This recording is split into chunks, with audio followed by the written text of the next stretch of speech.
Hello students, welcome to Pythagoras classes and Python 360. আজি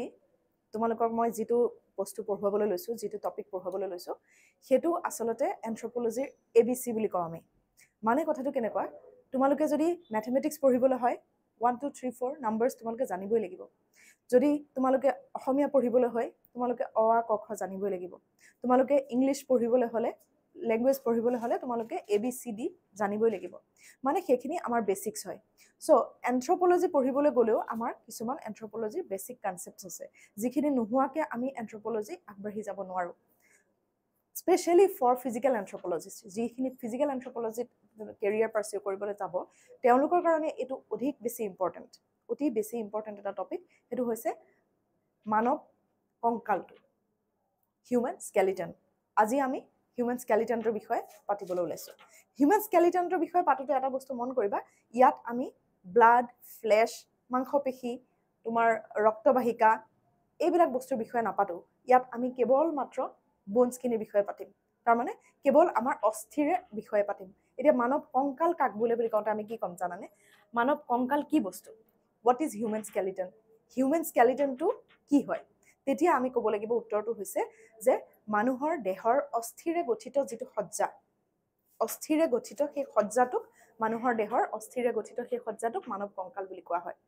human skeleton is nothing but the bony and cartilaginous framework of human body তাৰ মানে bones আৰু cartilage বিলাক হৈছে তোমাৰ muscle নহয় একদম সফট কিছুমান টিস্যু মানে তোমাৰ মাসল নহয় মাসলতকে টান বাট বোনতকে সফট cartilage বুলি কয় উপাস্থি বুলি কয় তাৰ মানে অস্থি আৰু উপাস্থিৰে গঠিত যেটো সজ্জা হেতুক আমি মানৱ কংকাল বুলি কওঁ এতিয়া অস্থিৰ বিষয়ে আমি কিয় জানিব লাগে অস্থিবিলাক কিয় ইম্পৰ্টেন্ট হয় বোনছৰ বিষয়ে জানাটো কিয় ইম্পৰ্টেন্ট হয় আমাৰ এনথ্ৰোপলজি পঢ়িবলৈ যাওঁতে very crucial part bones খিনি because bones খিনিয়ে আমাৰ বডিটোক weight দিছে আমাৰ বডিৰ যেটো proper weight টো হেতু bones খিনিৰ কাৰণে আহিছে they give weight to the body they helps in movement locomotion আমি যে মুভ কৰিছো আমি যে খোজ কাঢ়িছো চালচলন কৰিছো উঠিছো বহিছো সেইবিলাকৰ ক্ষেত্ৰত bones বিলাকৰ বহুত ডাঙৰ ভূমিকা আছে বহুত ডাঙৰ ৰোল আছে ইহঁতৰ সো bones খিনি বহুত important crucial part of human body আৰু থাৰ্ড বস্তুটো হৈছে bones they তাহিহঁতৰ বহুত ডাঙৰ কামটো হৈছে they protect the underlying inner soft organs আমাৰ বডিৰ ভিতৰত যিবিলাক সফট অৰ্গানছ কিছুমান থাকে চাবা এইবিলাক চোৱা বোনছৰ ভিতৰত আমাৰ কিছুমান সফট অৰ্গানছ থাকে যেনেকৈ তোমাৰ হাৰ্ট লাংছ লিভাৰ ব্ৰেইন এনেকুৱা ধৰণৰ বস্তুবিলাকক বোনছ বিলাকে প্ৰটেক্ট কৰি ৰাখে তাৰ মানে আমাৰ শৰীৰৰ ভিতৰত থকা আভ্যন্তৰীণ কোমল যিবিলাক অংগবিলাক সেইবিলাকক আমাৰ অস্থিবিলাকে ৰক্ষণাবেক্ষণ দিয়ে ঠিক আছে এটো হৈছে অস্থিবিলাকৰ কাম তাৰ মানে তোমাৰ ফাংচনছ অফ হিউম্যান বোনছ বাট কিয় পঢ়িব লাগে আমি কিয় পঢ়িব লাগে বিকজ যেতিয়া আমি এনথ্ৰোপলজি পঢ়িছো মই কৈ আছো তোমালোকক যে ফিজিক্যাল এনথ্ৰোপলজি পঢ়ি থাকোতে আমি অৰিজিন ইভলিউশন আৰু ডেভেলপমেন্ট ভেৰিয়েশন মানুহৰ অৰিজিন ইভলিউশন কেনেকৈ ডেভেলপমেন্ট হৈছে আৰু ভেৰিয়েশনটো কি দিশত মানুহৰ মাজত বৈসাদৃশ্য আছে মানুহ কি ধৰণে ভিন্ন সেই বস্তুখিনি আমি পঢ়ি আছো নহয় জানো গতিকে সেইখিনি পঢ়িবলৈ যাওঁতে আমাৰ বোনৰ নলেজটো বহুত বেছি ইম্পৰ্টেন্ট বিকজ সেইখিনি মানে বোন অস্থিবিলাকনো ক'ত থাকে কেনেকৈ থাকে অস্থিবিলাকৰ কামনো কি কোনডাল অস্থিয়ে কেনে ধৰণে দেহত আমাৰ সামঞ্জস্য ৰক্ষা কৰি আছে সেইখিনি নজনাকে আমি মানুহৰ ইভলিউশনটো পঢ়িব নোৱাৰিম মানুহৰ ভেৰিয়েশনটো পঢ়িব নোৱাৰিম তাৰ মানে বিৱৰ্তননো ক'ত হৈছে আমাৰ বডিটোতেতো হৈ আছে বিৱৰ্তন মানে কি development over time change over time তাৰ মানে যিখিনি চেঞ্জ হৈ আছে আমাৰ বডিটোত হৈ গৈ আছে সেই চেঞ্জখিনি ওভাৰ দ্য টাইম হৈ গৈ আছে আৰু সেইখিনি আমাৰ এই যিবিলাক আমাৰ তোমাৰ গঠনটো আছে গাঁথনিটো আছে সেই গাঁথনিটোতে চেঞ্জটো হৈ আছে গতিকে গাঁথনিটো জনাটো বহুত বেছি ইম্পৰ্টেন্ট বুজিছা আৰু আমি যে ক'লো বডিৰ মেজাৰমেন্ট লওঁ আমি নৃতত্ত্ববিদসকলে কি কৰে এনথ্ৰোপোমেট্ৰি বুলি কয় যিবিলাক বডিৰ মেজাৰমেন্ট লয় আমাৰ হাইট ৱেইট সিটিং হাইট এই গোটেইবিলাক বস্তু আমি লওঁ নে নলওঁ এনথ্ৰোপলজি পঢ়োতে গতিকে সেইবিলাক ল'বলৈ যাওঁতেও আমি পাৰ্টছবিলাক জানিব লাগিব যে আমি হাইটটো জুখোতে মানুহ এজনৰ উচ্চতা যেটো ষ্টেচাৰ মানুহজনৰ হাইটটো জুখোতে আমি ক'ৰ পৰা ক'ৰলৈ মেজাৰমেন্ট ল'ব লাগিব আমি ইভেন আমি বডি ৱেইটটো লওঁতে আমি কেনেকৈ মেজাৰমেন্ট ল'ব লাগিব আমি কি পিন্ধি থাকিব লাগিব কি নালাগিব আমি এতিয়া চাবাচোন ওজন জুখিব যাওঁতে মানুহে মোষ্টলি কি কৰে চেণ্ডেলযোৰো পাৰিলে খুলি লয় প্ৰপাৰ ৱেইটটো ওলাওক মানে তেনেকৈ তোমাৰ বডিৰ উচ্চতাটো লওঁতেও ষ্টেচাৰটো লওঁতেও আমি উইদাউট চেণ্ডেল, আমি ভৰিত চেণ্ডেল থাকিব নালাগিব, উইদাউট শ্বুজ, খালী ভৰিৰে আমাৰ গ্ৰাউণ্ডৰ পৰা আমাৰ মূৰৰ ভাৰ্টেক্সৰলৈকে, তাৰমানে ভাৰ্টেক্স মানে হৈছে একদম আটাইতকৈ হাইয়েষ্ট পইণ্ট, যিটো হাইয়েষ্ট পইণ্ট আছে আমাৰ হেডৰ, সেই পইণ্টটোলৈকে যিটো আমাৰ লেংথ, যিমানটো আমাৰ হৈছে লেংথ, সেইটোকে আমি ষ্টেচাৰ বুলি কওঁ মানুহজনৰ।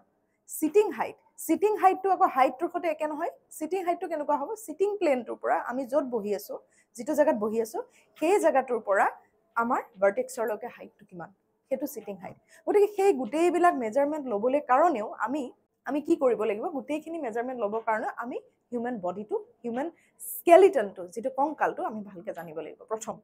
তাৰ পিছতহে আমি আগবাঢ়িব পাৰিম এন্থ্ৰপলজিৰ ফাৰ্ডাৰ ষ্টাডিৰ কাৰণে। যদিও ছেকেণ্ড ইয়াৰৰ চিলেবাছত তোমালোকৰ এন্থ্ৰপলজিৰ ছেকেণ্ড ইয়াৰৰ চিলেবাছত তোমালোকৰ হিউমেন স্কেলিটনৰ বিষয়ে নাই, মানৱ কংকালৰ বিষয়ে নাই, কিন্তু যিহেতু এইখিনি আমাৰ এন্থ্ৰপলজিৰ, মই কৈছোঁ তোমালোকক যে এন্থ্ৰপলজিৰ ABC, ঠিক আছে, সেইকাৰণে মই এইখিনি আকৌ এবাৰ মনত পেলাই ল'ব বিচাৰিছোঁ, যাতে ক'ৰবাত যদি খুঁত আছে বস্তুখিনি ক্লিয়াৰ হয়। চ' মানৱ কংকাল পঢ়িব যাওঁতে, হিউমেন স্কেলিটন পঢ়িব যাওঁতে আমি এটা বস্তু মন কৰিব লাগিব যে ফাৰ্ষ্টলি হিউমেন স্কেলিটনটো দুটা মেইন ভাগত বিভক্ত, আন্তঃ কংকাল আৰু বহিঃ কংকাল। ভিতৰে যিটো একদম মাজে মাজে যিটো কংকাল আছে, যিখিনি বস্তু আছে, সেইখিনি আন্তঃ কংকাল বুলি কয়, আৰু বাহিৰত যিখিনি বস্তু আছে, বুজি পাইছা, যিখিনি পাৰ্টছ আছে, সেইখিনি বহিঃ কংকাল বুলি কয়। এতিয়া মাজে মাজে কোনখিনি আছে, লাওখোলা, ঠিক আছে, এইটো লাওখোলা বুলি কয়, যিটো আমাৰ এইটো গোটেই এই পৰ্চনটো, এইটো লাওখোলা। স্কাল, গ্ৰীবা, ডিঙি কওঁনে আমি, গ্ৰীবা, ডিঙি চিঙি শব্দবিলাক, ডিঙি, মূৰ, এনেকুৱা শব্দবিলাক এন্থ্ৰপলজিত আমি ব্যৱহাৰ নকৰোঁ। এন্থ্ৰপলজিত আমি লাওখোলা বুলি কওঁ, গ্ৰীবা বুলি কওঁ, আৰু প্ৰবন্ধৰ হাৰ, মানে মাজৰ ট্ৰাংক, বডি এৰিয়াটোত থকা হাড়খিনি, সেইখিনি আমাৰ আন্তঃ কংকালৰ অন্তৰ্ভুক্ত। এতিয়া চাবা, হিউমেন স্কেলিটনটো মেইনলি দুটা ভাগত বিভক্ত, এণ্ডোস্কেলিটন আৰু এক্সোস্কেলিটন। এণ্ডো আৰু এক্সো। এণ্ডোস্কেলিটনত আমাৰ মেইন বডিটোৰ গোটেই বাকী বনছখিনি পৰে, আৰু এক্সোস্কেলিটনত নেইলছ, নখ আৰু টিথ, দাঁতৰ যিবিলাক এনামেল, সেইখিনি পৰে আমাৰ এক্সোস্কেলিটনত। এতিয়া এণ্ডোস্কেলিটনত আমি গোটেই বাকী পাৰ্টবিলাক পৰে বুলি ক'লো নহয়, গতিকে এণ্ডোস্কেলিটনটো মেইনলি দুটা ভাগত বিভক্ত, এক্সিয়েল স্কেলিটন আৰু এপেণ্ডিকুলাৰ স্কেলিটন।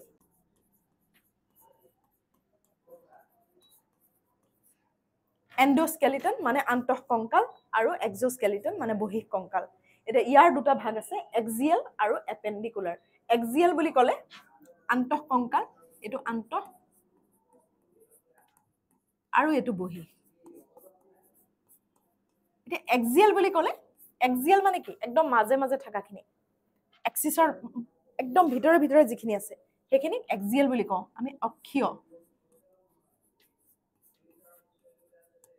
আৰু এপেণ্ডিকুলাৰটো হ'ব,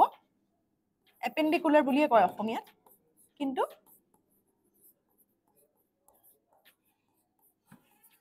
এই বাহিৰে থকা বনখিনি,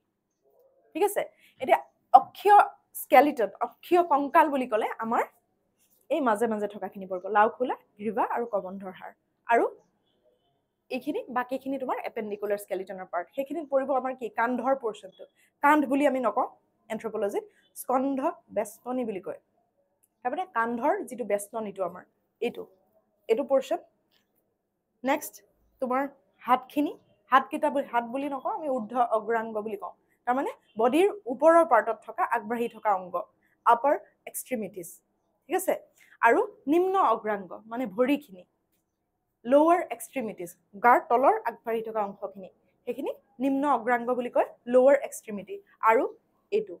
এইটো হৈছে পেলভিক গাৰ্ডেল, এইটোক কওঁ আমি শ্ৰোণী বেষ্টনী, এইটোক কয় পেক্টৰেল গাৰ্ডেল। কান্ধৰ বেষ্টনীটোক কয় পেক্টৰেল গাৰ্ডেল, আৰু কঁকালৰ যিটো হিপ বুলি কওঁ আমি, কঁকালৰ যিটো পৰ্চন, সেইটোক আমি কওঁ তোমাৰ শ্ৰোণী বেষ্টনী এন্থ্ৰপলজিত, এইটোক পেলভিক গাৰ্ডেল বুলি কয়। গতিকে এতিয়া আমি পাৰ্টছখিনি এবাৰ এনালাইচিছ কৰিম ভালকে। প্ৰথম আমি স্কাললৈ যাম, ঠিক আছে। স্কাল, এইখিনি মই ক্লিন কৰিছোঁ। স্কালত যাম, চাবা হিউমেন স্কাল, ইমান সৰু এটা জেগা, ইমানখিনি জেগাতে আমাৰ total 22 bones are there in human skull. 22ডাল বন হাড়েৰে 22ডাল অস্থিৰে মানুহৰ লাওখোলাটো গঠিত হৈছে ঠিক আছে এই 22ডাল হাড়ৰ ভিতৰত কিন্তু এটা বস্তু মন কৰিবা হিউম্যান স্কালৰ মানৱ লাওখোলাৰ এটা বহুত ইম্পৰ্টেন্ট এটা তোমাৰ ক্যাৰেক্টাৰিষ্টিক হৈছে যে মানৱ লাওখোলাৰ গোটেই হাড়বিলাক ইডাল হিডালৰ লগত এনেকুৱাকে জড়িত হৈ থাকে এনেকুৱাকে লগ হৈ থাকে যে আমি ইচ্ছা কৰিও সেই হাড়বিলাক লৰচৰ কৰিব নোৱাৰো ইচ্ছা হলেও আমি মাত্ৰ এডাল হাড় 22ডাল হাড়ৰ ভিতৰত আমি লাওখোলাৰ মাত্ৰ এডাল হাড়ক আমি সহজে মুভ কৰিব পাৰো লৰচৰ কৰিব পাৰো আৰু সেইডাল হৈছে আমাৰ নিম্ন হনু বুলি যেটো কওঁ আমি অসমীয়াত এই তলৰ হনুটো তাৰ মানে লোৱাৰ জ আমাৰ লোৱাৰ জ পাৰ্টটোহে আমি ইচ্ছা কৰিলে মুভ কৰিব পাৰো লাওখোলাত থাকা বাকি হাড়বিলাক তোমালোকে চেষ্টা কৰি চোৱা যদি লৰাব পাৰা বাকি হাড়খিনি আমি চেষ্টা কৰিলেও লৰাব নোৱাৰো লাওখোলা এনেকুৱাকে আমাৰ মানে স্কাল কেজটো এনেকুৱাকে বনি আছে যে আমি চেষ্টা কৰিলেও লৰাব নোৱাৰো কি কাৰণে নোৱাৰো কাৰণ স্কালত আমাৰ বহুত ইম্পৰ্টেন্ট এটা বস্তু আছে হেতু হৈছে সুচাৰ বুলি কওঁ আমি হেতু আমি অসমীয়াত হিবন বুলি কওঁ হিবন ঠিক আছে হিবন বিলাক হৈছে এতিয়া আহে পৰীক্ষাটো আহে হিবন কি what are the switchers switcher হৈছে সেইখিনি বস্তু the zigzag lines in human skull এই লাইন বিলাক দেখা পাইছা চাগে zigzag lines in human skull দেখিছা zigzag lines which joins two or more bones together এই লাইন বিলাকে দুডাল বা অধিক অস্থিক একেলগে জোৰা লগায় যিবিলাক লাওখোলাৰ একা বেকা ৰেখা আছে সেই ৰেখাবিলাকে দুডাল বা ততোধিক হাড়ক একেলগে জোৰা লগায় হিবনবিলাক দেখাত এনেকুৱা টাইপৰ হয় বনবিলাকৰ ইডাল হাড়ৰ হিবনৰ লগত হিডাল হাড়ৰ হিবন এনেকে জোৰা লাগি থাকে সুইচাৰবিলাক ইডাল বন আহি হিডাল বনত এনেকে খাপ খাই থাকে ঠিক আছে মই তোমালোকক দেখাই দিওঁ ৰবা এইবোৰ হিবন নটিস কৰিছান এইবোৰ হিবন বুলি কয়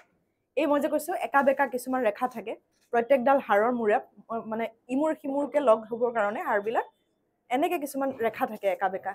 এই হিবনবিলাক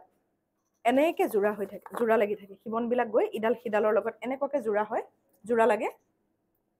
বুজিছা এই বস্তুটো বনছবিলাকত হিবন বুলি এটা বস্তু থাকে সুচাৰ হেতু কাৰণে এই বনছখিনি আমি চেষ্টা কৰিলো লৰচৰ কৰিব নোৱাৰো কিন্তু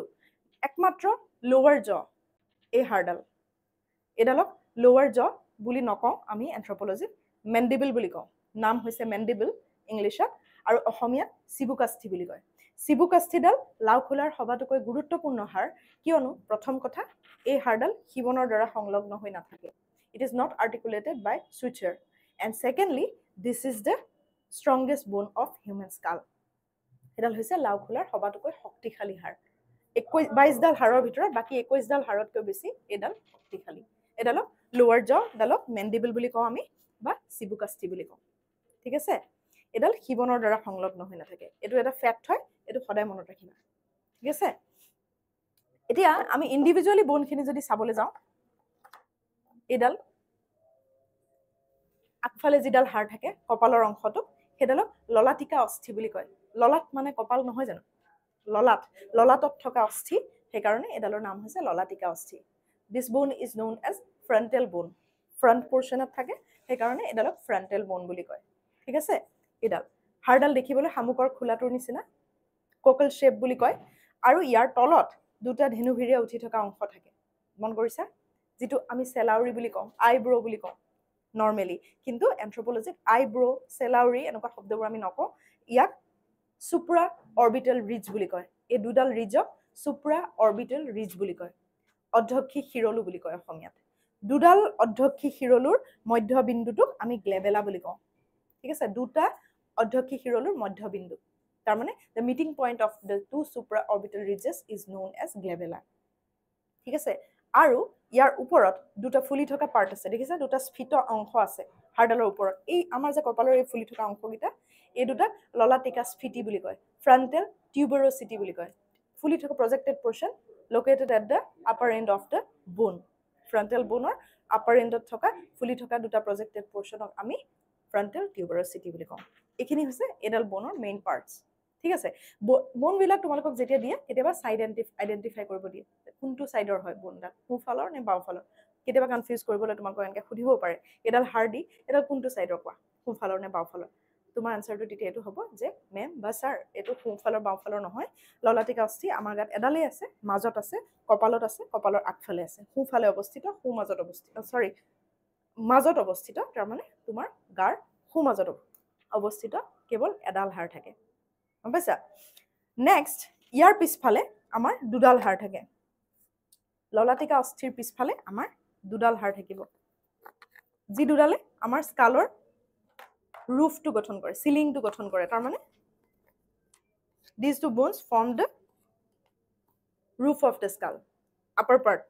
গম পাইছা এই দুডালক আমি মস্তক পাৰ্শ্বস্থি বুলি কওঁ বোন দুডালৰ শেপটোৰ কাৰণে because of its square like shape it is very easy to identify বোনটো দি দিলে আমি গম পাওঁ যে এটো দেখোন মস্তক পাৰ্শ্বস্থি parietal bone ঠিক আছে parietal bone বুলি কওঁ মস্তক পাৰ্শ্বস্থিডাল চাৰিকুণীয়া হয় দেখিবলৈ আৰু ইয়াৰ চাৰিওফালে চাৰিডাল খিবন আছে কাৰণ ইয়াৰ চাৰিওফালে বেলেগ বেলেগ হাড় জোৰা লাগে প্ৰথম ই নিজৰ লগত আন এডাল মস্তক পাৰ্শ্বস্থিৰ লগত জোৰা লাগে মাজত হয়নে আগফালে এডাল ললাটিকা অস্থিৰ লগত জোৰা লাগে পিছফালে এডাল অনুকপুল অস্থিৰ লগত জোৰা লাগে সাইডত দুডাল সংখ্যাস্থিৰ লগত জোৰা লাগে চাৰিডাল খিবন আছে চাৰিডাল সুচাৰ আছে ঠিক আছে ইয়াৰ পিছফালে মই তোমাক কমপ্লিট স্কালটো এবাৰ দেখাই দিছো এইটো স্কালটো এডাল ললাটিকা অস্থি ফ্ৰন্টাল বোন এই দুডাল মস্তক পাৰ্শ্বস্থি প্যাৰাইটাল বোন দেখা পাইছা তাৰ পিছফালে বেক সাইডৰ পৰা যদি মানুহজন চাওঁ আমি কেনেকৈ এডাল বোন দেখা পাম পিছফালে পিছমূৰত আমাৰ এডাল বোন থাকে সেইডালক আমি অক্সিপিটাল বোন বুলি কওঁ ইংলিছত অনুকপুল অস্থি ঠিক আছে অনুকপুল অস্থিৰ ওপৰত এডাল খিবন আছে সুচাৰ এডাল আছে এডাল লেম্বয়েডাল সুচাৰ বুলি কয় দিছ সুচাৰ লেম্বয়েডাল সুচাৰ জইন্স দ্য অক্সিপিটাল বোন উইথ টু প্যাৰাইটাল বোনছ বুজিছা সুচাৰ বিলাকৰ কাম হেতুৱে ইডাল বোনক সিডালৰ লগত জোৰা লগোৱা ঠিক আছে আৰু সাইডত দুডাল বোন আছে আমাৰ সেই দুডালক আমি টেম্পোৰেল বোন বুলি কওঁ সংখ্যাস্থি বুলি কওঁ সংখ্যাস্থিডাল এইডাল তাৰমানে কাণৰ তলৰ অংশটো আমাৰ কাণৰ তলৰ অংশত যিডাল হাড় থাকে সেইডালক সংখ্যাস্থি বুলি হেডফোনৰ নিচিনা শেপৰ যিডাল হাড়ডাল সৰু সেইডালক আমি সংখ্যাস্থি বুলি কওঁ মনত ৰাখিবলৈ খুবেই ইজি এইখিনি মাত্ৰ পাৰ্টছখিনি অকণমান মানুহে টান পায় ল'ৰা ছোৱালীয়ে কিন্তু ভালকে যদি তুমি মন কৰা পাৰ্টছখিনিও বহুত বেছি কঠিন নহয় বহুত বেছি টান নহয় ঠিক আছে এতিয়া আমি এটা আৰু ইম্পৰ্টেন্ট পাৰ্ট আছে এডাল তোমাৰ অনুকপুল অস্থিডালত যিডাল আমাৰ স্কালৰ এটো স্কালটোৰ পিছফালে থাকে বুলি কৈছো নহয় এডাল অনুকপুল অস্থিডাল এনেকৈ থাকে এতিয়া অনুকপুল অস্থিডালত দিছ অক্সিপিটাল বোন হোল্ডছ এ স্মল নহয় তোমাৰ ৰাউণ্ডেড এটা পেছেজ এটা আছে এটা সৰু ফুটা এটা আছে এই ফুটাটোৰ কাম কি গম পাইছানে এইটো ফুটাৰ বহুত ডাঙৰ কাম আছে তুমি ইয়াত নটিচ কৰিছা চাগে এডাল বোনৰ তলত এটা ফুটা আছে এটোক আমি মহাৰন্ধ্ৰ বুলি কওঁ ঠিক আছে এই বিন্ধাটোক আমি মহাৰন্ধ্ৰ বুলি কওঁ এন্থ্ৰোপলজিত এটো ফোৰামেন মেগনাম বুলি কয় ইংলিছত ঠিক আছে ফোৰামেন মেগনামটোৰ কাম হৈছে এই ফোৰামেন মেগনামটোৰেদি আমাৰ যিডাল আমাৰ ৰাজহাড়ৰ প্ৰথম দুই টুকুৰা কখেৰুকা এই ফোৰামেন মেগনামটোৰ ভিতৰেদি সোমাই গৈ স্কালৰ ভিতৰত লাগি থাকে স্কালত লাগি সেইকাৰণে আমি মূৰটো এনেকৈ লৰাব চৰাব পাৰোঁ যে কাৰণ আমাৰ এই ভাৰ্টিব্ৰেল কলমডাল যিডাল আমাৰ ৰাজহাড়ৰ প্ৰথম দুটুকুৰা ভাৰ্টিব্ৰা the first two vertebra of the vertebral column are located inside the foramen magnum ইহঁতে ভিতৰত সোমাই থাকে foramen magnumৰ ভিতৰত তাৰ মানে তোমাৰ মহাৰন্ধ্ৰৰ ভিতৰলৈ সোমাই থাকে